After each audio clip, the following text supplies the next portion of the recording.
everyone, Seth here with Haunted Outdoors, and right now I'm just doing a little bit of evening scouting. I'm trying to figure out where these birds that are out in this cornfield in front of me, where they're going to roost. Evening scouting is extremely important, and if you can do it, I definitely recommend it. Puts the cards in your favor definitely for the morning hunt. It reminds me of a hunt we had about a week ago with a coworker of mine.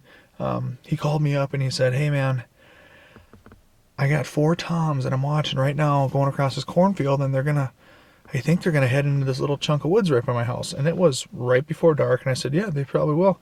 So he went and got permission on that property from the landowner, and I told him, said, "Hey man, I'll be up there tomorrow morning," and I said, "You just make sure you and Katie are ready to go, and we'll try to get some birds."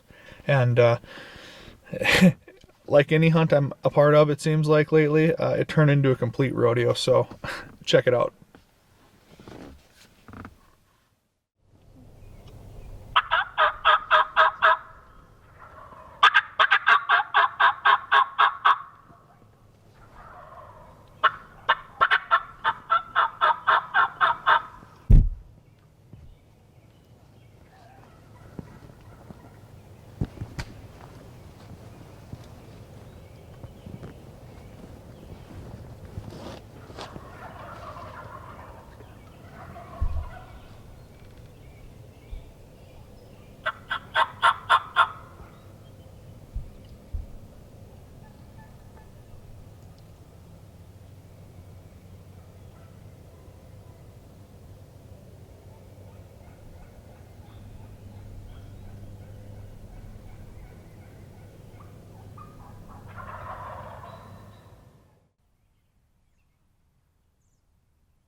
Shoot him, Katie. Shoot him again.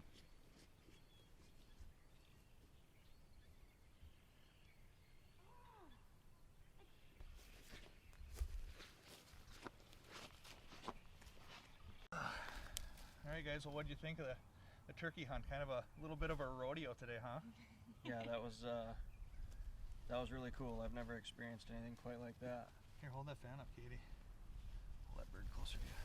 Yeah, that was. I tell you what, after this morning when you called me and you said, you know, saw 4 toms out in this field, I'm thinking, perfect. This is going to be slam dunk, easy peasy. And we get here this morning. What was there, like 8 toms and a jake out there in that field? A lot of activity. And we couldn't make a move on them this morning because they're roosting right on the edge of this field that they're feeding in, so we couldn't get any closer to them. Competing with a bunch of hens, and you know, that never goes good when you're trying to do that. So we got out at it was before 7 we got backed out of the woods. Yeah. And went and regrouped, and we're gonna come back up here, and we're gonna set the blind up kind of basically right where the turkeys came from, right there. Yeah. And just too dang close to us. I know. And then before I drove back up here, I was looking in my garage for the blind and don't have it. Of course, you know. I mean, I'm not prepared at all for this turkey season. I don't even have like my turkey camo. It's all up at the property, and so is my blind and my decoys and all that. So, not off to a good start for me turkey hunting this year. I'm just not prepared. And but anyways, we decided, well, just gonna ditch the blind and set up by these trees, and it actually worked out pretty good. Oh yeah, that was pretty cool. I don't think we could have drew it up any better. We weren't really sure about our positioning, obviously, with the birds being dang near within sight of us when we got in here. So yeah. I'm just glad it worked out. They came into, 20, 25 yards? Yeah, exactly. And it kind of worked out. I mean, what really brought those birds over here is we sat here for at least an hour. Yeah. And they didn't respond to any calls, nothing. And then you snuck up there with that fan decoy, and I got that on video. You're crawling up there, you turn around, you're like, they're coming. I'm like, no way. So that worked out pretty sweet. Yeah, that was cool. They were acting like they were just kind of hunkered down there for the first hour, and then all of a sudden, as soon as I crawled out there, it was like, oop, they're coming towards us. Yeah, and then they got a little vocal, and that was cool. Yeah, they didn't take long. They did. I mean, we saw them strut, heard them gobble. I mean, you got the whole show, and lots of lead flying in the air. That's always fun. So, but that's turkey hunting. Like I was telling these guys before, I'm like, every time you go, no matter how much you do it, it's a rodeo every single time. And I think I use that on every turkey hunt I'm ever on. I use that expression because it is. When you think everything's going to go perfect, it never does, and it's just complete, utter chaos. And I don't know if it's just me or what, but it makes it exciting. It's kind of fun. It does. It shows you like how you just have to adapt on the fly. You know, I mean, nothing's for certain. You know, that's for sure. So no, for my first day turkey hunting, it was a pretty dang cool day. This morning was cool how vocal they were. This afternoon we finally got one. I think I got the bug now. Yeah, it is fun. It's addicting, and now we got what is it today? Saturday. So I mean, we got 3 days left of this season, and then the last season too, if you don't fill your tag, and that last season, we're gonna get you out with that silhouette decoy, and you're gonna do lots of crawling across cow pastures with cow crap everywhere. Yeah. Awesome. But you know what?